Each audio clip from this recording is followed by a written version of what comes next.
Everyone's so excited you decided to watch this video where we're going to be talking about casting and implementing vision. Vision is such an important part of what you do in youth ministry and in ministry in general, that you have a direction that you feel like God is leading you, but sometimes it's really hard to even start.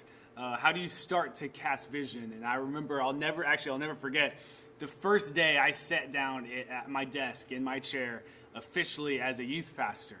And I just remember opening up my computer and being like, okay, what do I do now? So it's like, how do you start? Like, where do you begin? How do you start casting vision? Because vision is this huge leadership thing that we hear about all the time. But how do you actually cast vision? And then when you do cast it, how do you actually start to implement it in your ministry? So that's what we're talking about today. And so I would say the first thing you got to do if you want to start to cast vision is actually to evaluate where your ministry is at currently. Evaluate where your ministry is at currently. Without evaluation, there can't be a destination. Without evaluation, there can't be a vision if you don't know where you currently are. Without knowing where you are, you can't see where you need to go. Your evaluation phase will and should last between 3 and 6 months. And I would say if you're starting at a new position, that this, take as much time as you need. That you should really dive deep. No, don't concentrate so much on trying to make changes, right? Don't concentrate so much on trying to implement what you want to do that you're skipping and you're missing other things that you could be evaluating. That your evaluation process is so important. The evaluation process allows you time to build relationships with leaders, with students, with parents, with staff, with the church leadership. Maybe that stuff that you skipped over when you're just trying to cast vision and do different things, that maybe you need to go back and build some relationships. Maybe that's going to really help you cast a better vision if you know what your leadership is looking for, if you know what the parents are looking for. That this evaluation phase is very important.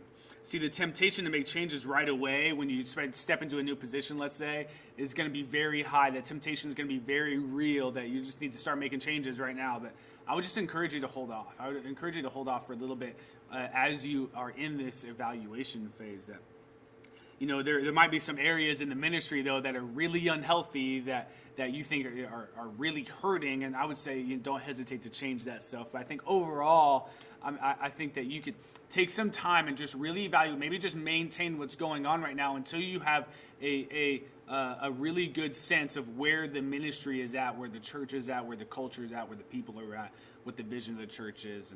And that's a really important part of casting vision, is knowing where you are currently. So try to stay in that mindset of evaluation for a period of time. But when that time is supposed to be up, when it's time for you to start casting vision, you'll know. Yeah, the vision will start to come, and so that's what we're going to be talking about next, casting vision. I heard that vision is spirit-empowered practicality. I love that. I love that phrase. That the reason that evaluation phase is so important is because it's going to be one of the biggest tools that you use to actually start to cast vision.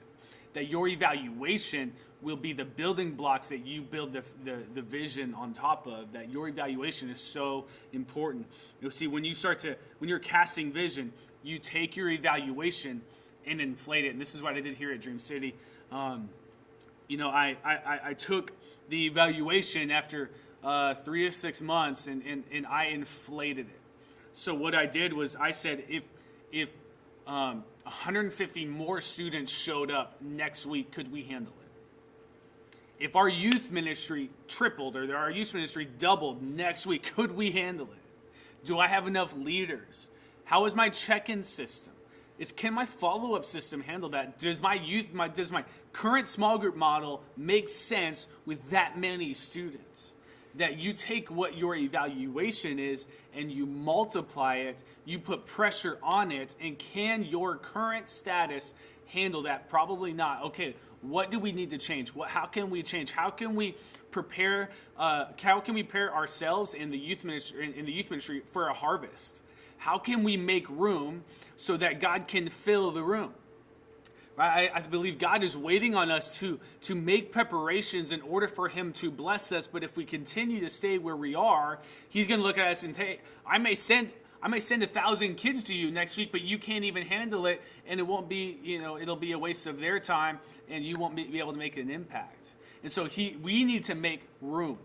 We need to build our capacity, not just seats wise, but we need to build the capacity of our leaders. We need to build the capacity of our leadership team, of our check-in system, of our follow-up system, of our services, that our services are quality, that the sermon series are relevant, and the sermons are relevant, that the worship team is good, that all of these elements are so important that if your youth ministry really does double, can you handle it? Will you still be relevant? Will you still be connecting with students? It's so important to do that, and that will tell you a lot about where your vision needs to go. It's awesome to have vision to reach more students, but even if you reach more students, can your current way of doing things handle more students? And I think that's a trap that a lot of people fall into, is that they want more kids, but they don't want to change what they're doing in order to make room for more kids.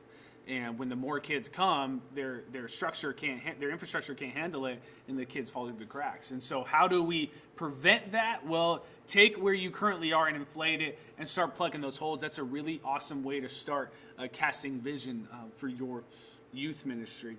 And you'll start to develop other ways of outreaches, of how to promote camp based off of, hey, we're going to act like we're a youth ministry double our size.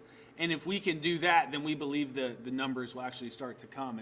And so you'll start to have that vision based off that evaluation, based off the inflation, that you'll start to really cast vision. And once you have that vision, how do you actually implement the vision?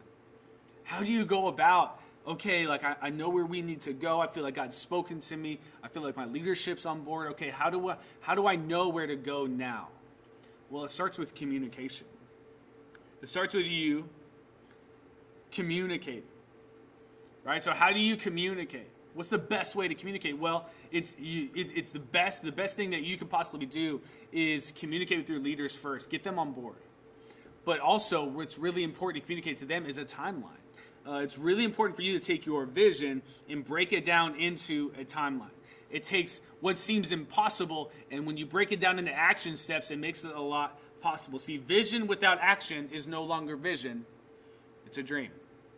Vision without action is no longer vision. It's a dream. That timeline helps you take action steps. So you say, hey, I want to end here in April. I want 100 more students. And so what do I need to do by March to get 100 more students by April? What do I need to do in February to get 100 more students by April? So that you're working the timeline backwards, saying, okay, this is what I need to do in order to make this happen. And when you can do that, when you get in front of your leaders to cast the vision, to start to implement it, they'll say, oh, wow, he or she, they've really thought about this. And I'm really excited about it. You start to cast that vision to your leaders. And be careful how you share the overall vision. People respond to God-sized vision differently. It either motivates or it intimidates. And so really, for you as a communicator, it's really important that you are careful with your words.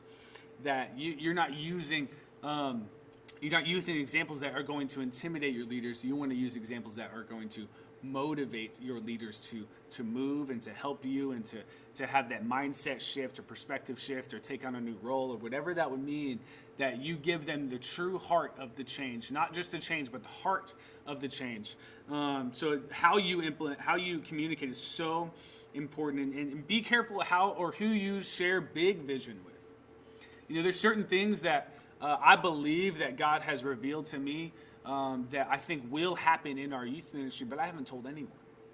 Because I think for some of these things, I just want them to see it, right? I want them to be, it's undeniable what God is doing because they can see it. And even though I'm praying for it, I know it's going to happen. I want them to be able to experience it and see it for the first time. And so just be careful who you share a big vision with. Don't go walking around telling everyone. And I would just be careful. Hold that close to the chest, and just communicate what you need to communicate to your leaders to help them get a hold of the vision. And another part of that is cast embraceable vision. Cast vision that no one can deny, especially if you're making a really big change. You're changing what time of the year that you do a retreat, or you're changing the way the services are going to look. completely, or you're changing the night that you're doing your service on, or you're doing a rebrand, something like that. Cast embraceable vision, that it can't just be, hey, we want to look cooler and so we're going to rebrand. No, it's like, hey, we want to communicate something that's going to be not just relevant to students, but it's going to entice them to come and be a part of our family. So it just depends on the way that you're going to cast a vision, the words that you use. You want to cast embraceable vision. This is a vision that almost anyone can get behind. Right, that almost anyone can get behind. It doesn't really matter who they are, what their opinion is. That of course we want to see more students get saved. Okay, if that's a heart, that's an embraceable vision, that we want to see kids get saved. And so who's gonna argue with that? No, I don't want to see kids get. No, I mean that's not going to happen. That everyone wants to see students get saved. So cast embraceable vision. That will help your leaders digest it better. Embrace the fact that not everyone's going to agree.